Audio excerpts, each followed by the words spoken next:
নমস্কাৰ, মই ৰঞ্জন চৌধুৰী।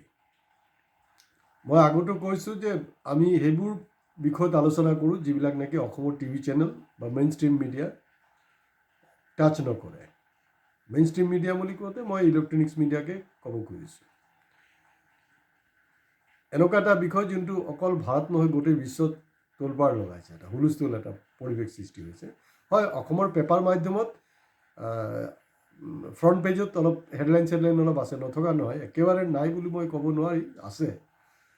কিন্তু সেইটোৰ ওপৰত একদম থৰলি কোনো ডিছকাশ্যন হোৱা নাই, কোনো কৰা নাই। সেইকাৰণে ভিউৱাৰ্ছৰ ৰিকুৱেষ্ট মতে মই এই বিষয়টো মোৰ ছাবস্ক্ৰাইবাৰ মতে মই এইটো ক'বলৈ লৈছোঁ। তো যি নহওক, আমাৰতো আৰু ছাবস্ক্ৰাইবাৰ লাগে, কাৰণ আমি নতুন নতুন কথা কৈছোঁ আৰু নতুনভাৱে কিছু প্লেচ কৰিবলৈ চেষ্টা কৰি আছোঁ। গতিকে আপোনালোকে ছাবস্ক্ৰাইব কৰক। ছাবস্ক্ৰাইব কৰিবলৈ গ'লে মানে সেইটোৰ কাৰণে কোনো খৰচ কৰিব নালাগে, কিন্তু লং ৰান আপোনালোকে বেনিফিট থাকিব। কাৰণ এই মেইন ষ্ট্ৰীম ইলেক্ট্ৰনিক্স মিডিয়া যিবিলাক দেখুওৱা নাই সেইবিলাক আমি দেখুৱাই আছোঁ। চ' ডেট আপুনি কি হ'ব, এই আমাৰ ভিডিঅ'টো চোৱাৰ পিছত আপুনি কাৰোবাৰ লগত অলপ ডিটেইলছত ডিছকাছ কৰিব পাৰিব। এতিয়া মূল কথালৈ আহোঁ। আমি যোৱা 11 বছৰ বুলি কওঁতে 10 বছৰ আগৰ কথা কৈ আছোঁ। 2015 আপোনাৰ LK আদবানী ডাঙৰীয়া, যিজন অন্যতম প্ৰতিষ্ঠাপক বিজেপিৰ, আৰু এই ৰাম জন্মভূমি ৰথ তেওঁ লিড কৰিছিলে, আৰু তেতিয়া হেণ্ডিমেনৰ পষ্টত মোদী বহি আছিলে। তেখেত কিন্তু 2015 কৈছিলে যে ইণ্ডিয়াত নন অফিচিয়েল ইমাৰ্জেঞ্চি চলি আছে, আৰু এইটো মোৰ কিছুমান প্ৰবন্ধটো সেইটো মই মেনশ্যন কৰিছোঁ, মেনশ্যন একেবাৰে নকৰা নহয়। আৰু যোৱা 11 বছৰ আমি দেখিছোঁ এই যে আপোনাৰ বিভিন্ন আইন যিবিলাক আছে নহয়, আইনবিলাকক কিন্তু চৰকাৰে উপলংঘা কৰিছে, আইনক মিছইউজ কৰিছে তেওঁলোকে। আৰু IT এক্ট যিবিলাক আছে বা ইভেন RTI এটা ভাল বস্তু, সেইটোকো তাত বিভিন্ন ধৰণৰ চেঞ্জেছ আনি আমাক অলপ বান্ধিবলৈ চেষ্টা কৰি আছে। এতিয়া মই নিজক AI বুলি ক্লেইম নকৰোঁ, মই ব্ৰোক নহয়, মই একজন সাধাৰণ মানুহ। এই মাহৰে প্ৰথম সপ্তাহত ডিব্ৰুগড় ইউনিভাৰ্চিটিত বাংলাদেশৰ একজন বিশিষ্ট প্ৰফেচাৰ আহিছিলে ডিব্ৰুগড় ইউনিভাৰ্চিটিৰ প্ৰগ্ৰামত। তো তাৰে লগত সংগতি ৰাখি তিনিচুকীয়া কলেজৰতো এটা প্ৰগ্ৰাম হৈছিলে। তাত বিভিন্ন সাহিত্য বা পলিটিকেল এইবিলাক ডিছকাশ্যন হওঁতে, ভাষাত ডিছকাশ্যন হওঁতে AIৰ কুৱেশ্যনটো আহিলে।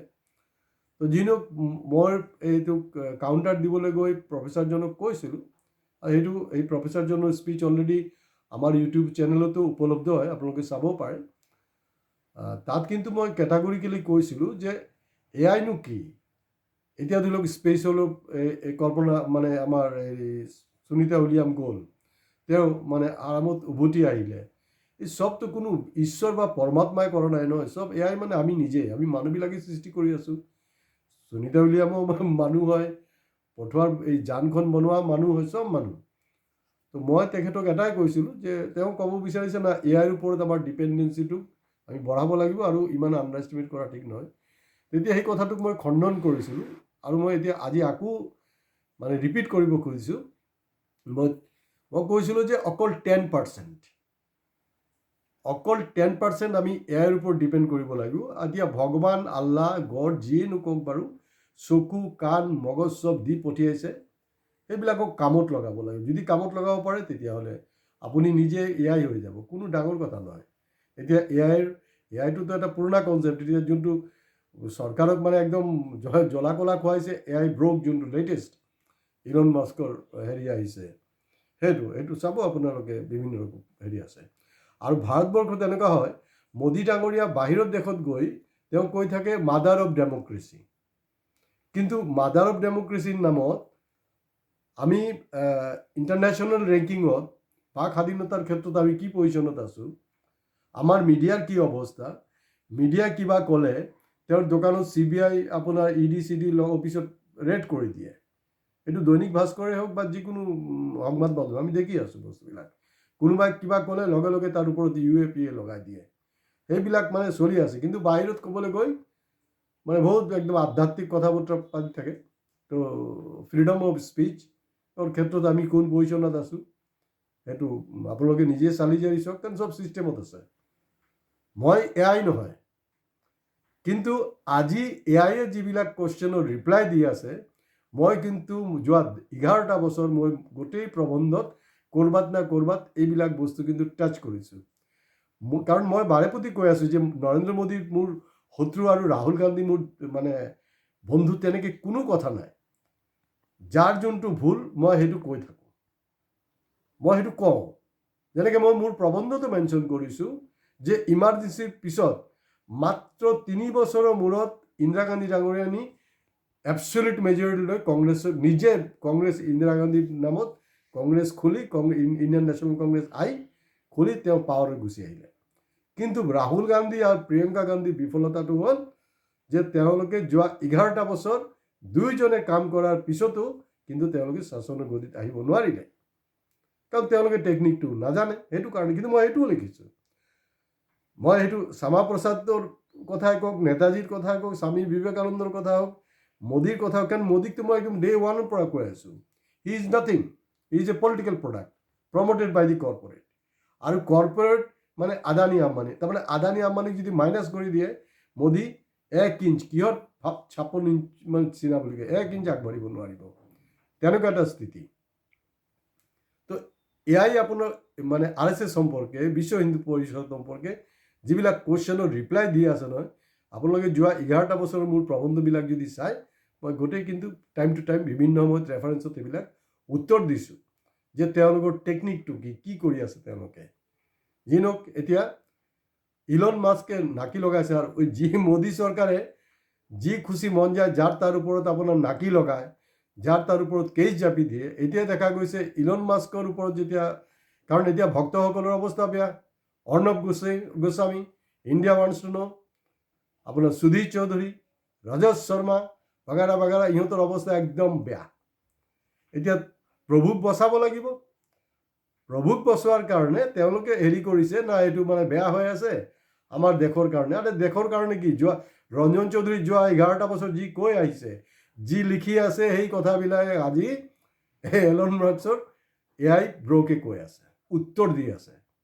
আৰু বিভিন্ন সময়ত মই দেখিছোঁ যেতিয়া মোৰ প্ৰবন্ধ ওলায়, প্ৰশংসা মই পাওঁ, আৰু বিজেপিৰ যিবিলাক তথাকথিত ভক্ত আছে বা ইভেন নেতা আছে, তেওঁলোকে মোক ফোনত খুব বঢ়িয়াকৈ মৰম কৰে। মই সদায় তেওঁলোকক চেলেঞ্জ কৰি থাকোঁ যে আপোনালোকৰ যদি হিম্মত আছে নহয়, মোৰ এগেইনষ্টত ডিফাৰ্মেশ্যন কেছ কৰক।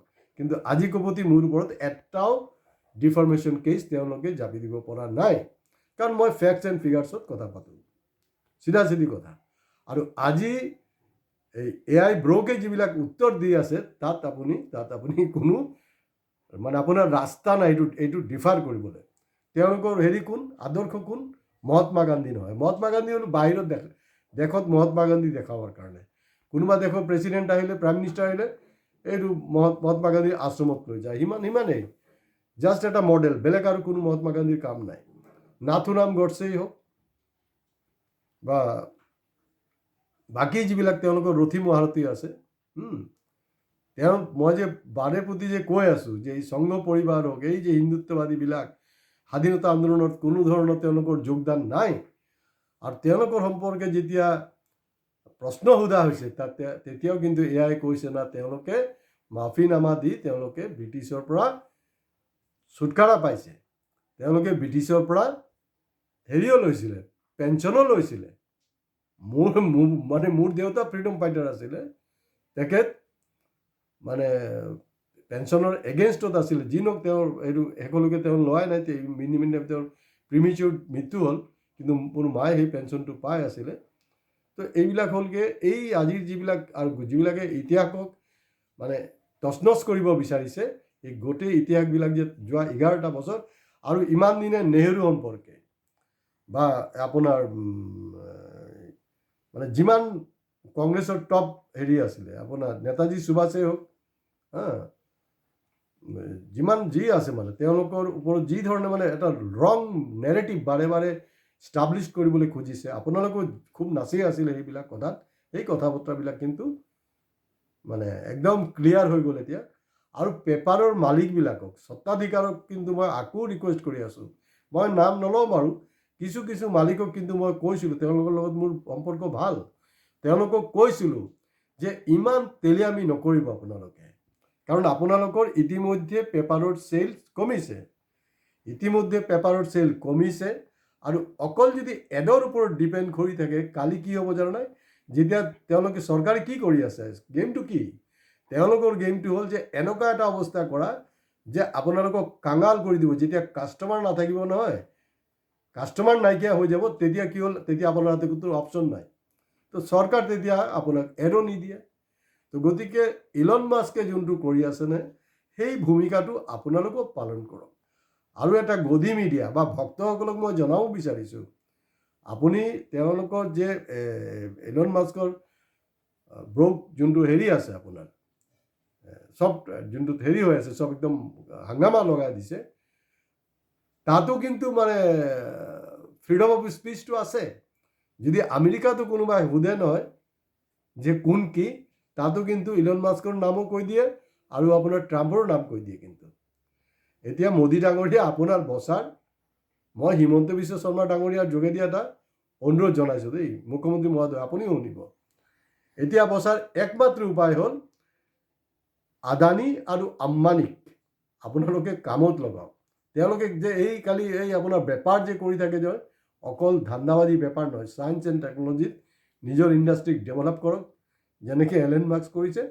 তেতিয়াহ'লে আমি ইণ্ডিয়াও আমিও তেনেকৈ এটা ছফ্টৱেৰ কৰিব পাৰিম আৰু আমিও সেইটো কাউণ্টাৰ দিব পাৰিম। কিন্তু কেছ জাপি দি আপুনি একোডাল কৰিব নোৱাৰিব। এতিয়াতো অলপতে পাইছোঁ ৰাহুল গান্ধীৰ ওপৰত বোলে দেশৰ মানে 600খন জেগাত আপোনাৰ FIR হৈছে। এইবিলাক ইয়াত কৰি থাকিব, এইবিলাক বেছি দিন নচলিব। এলন মাস্কৰ যদি হিমত আছে নাকি লগাওকচোন। এতিয়াতো মই যে কৈ আছিলোঁ যে আপোনাৰ 56 ইঞ্চিৰ বুকু হয় নে নহয়। এলন মাস্কৰ লগত কোনে বহি মস্তি কৰি আছিলে? এই আমাৰ মোদী ডাঙৰীয়া কৰি আছিলেতো। তো গতিকে মই AI নহয়, কিন্তু হয় AIৰ লগত কিন্তু মই এটা বস্তু চেলেঞ্জ কৰিব পাৰোঁ দেই। এটা কথা কওঁ, অলপতে ছ'চিয়েল মিডিয়াত দেখিছোঁ কোনোবাই মানে একজনে লিখিছে যে মই যেতিয়া চেক কৰিছোঁ, চেক কৰোঁতে মোৰ সম্পৰ্কে এইবিলাক কথা ওলাইছে আৰু মই আচৰিত হৈছোঁ। তাৰমানে চব ভাল ভাল কথা ওলাইছে। তো একে বস্তু কিন্তু মই নিজেও চেক কৰিছোঁ, মোৰ সম্পৰ্কেও ভাল কথা ওলাইছে, কিন্তু মই ছ'চিয়েল মিডিয়াত দিয়া নাই। যদি আপোনালোকৰ মোৰ সম্পৰ্কে জানিবলৈ আছে, সেইটো এপলৈ গৈ আপোনালোকে চেক কৰক, who is Ranjan Choudhury from Assam, Tinsukia. আপোনালোকে মোৰ সম্পৰ্কে পাই যাব যে মই কোন হয়। আৰু AIৰ লগত কিন্তু মই ভাৰতবৰ্ষৰ একমাত্ৰ নাগৰিক বুলি মই এই মুহূৰ্তত দাবী কৰিছোঁ, কাৰণ কোনো দাবী কৰা নাই। মই 2022ত কৈছিলোঁ, এইবিলাক প্ৰবন্ধত আছে, সেইবিলাক কমিউনিকেশ্যনত আছে, এইবিলাক মিটিঙৰ ৰেকৰ্ডত আছে। মই কৈছিলোঁ যে 2022ত কেৰালাত আগতীয়াকৈ 2 বছৰ আগত এই এলন মাস্ক কি ক'ব, তাৰ ছিষ্টেমে কি ক'ব, মই আগতীয়াকৈ কৈছিলোঁ যে কেৰালাত BJP এটা স্ক'ৰ কৰিব পাৰ্লামেণ্ট ইলেকশ্যনত। মই 2022ত এজ পাৰ মানে প্ৰবন্ধ সেইটো তাতো কৈছিলোঁ যে 2024ত কিন্তু BJP গাদীলৈ আহিব, যেনে যিকোনো প্ৰকাৰে আহিব আৰু সেইবিলাক মিলিছে। মই 2008ত কৈছিলোঁ বাওঁপন্থীবিলাক 2009ত 25ৰ পৰা 30টা MP পাব আৰু ঠিক তেওঁলোকে 24টা পালে। গতিকে এই যে পলিটিকেল এনালাইচিছ যিবিলাক আছে, সেইবিলাকত কিন্তু মই মানে ইলন মাস্কক প্ৰত্যাহ্বান জনাইছোঁ, মই পাৰিম। আৰু মই সদায় কৈ থাকোঁ যে মোৰ কিন্তু ৰাৱণৰ নিচিনা 10টা মাথা নহয়, মোৰ এটা মাথা, আপোনালোকৰ এটা মাথা। গতিকে এই মগজক কামত লগাওক, কামত লগালে চাব চব বস্তুৰ আপুনি উত্তৰ পাই যাব। কোন মোদী হয়, কোন ৰাহুল হয়, কোনে কি কৰিছে, চব পাই যাব। ভক্ত হওক, কিন্তু অন্ধভক্ত নহ'ব। অন্ধভক্ত হোৱাৰ কাৰণে কি হ'ল, আমাৰ দেশখন 50 বছৰ পিছলৈ গুচি গৈছে। আজি ইমানতে শেষ কৰিছোঁ, কিন্তু আপোনালোকে ছাবস্ক্ৰাইব কৰিবলৈ নাপাহৰিব। নমস্কাৰ।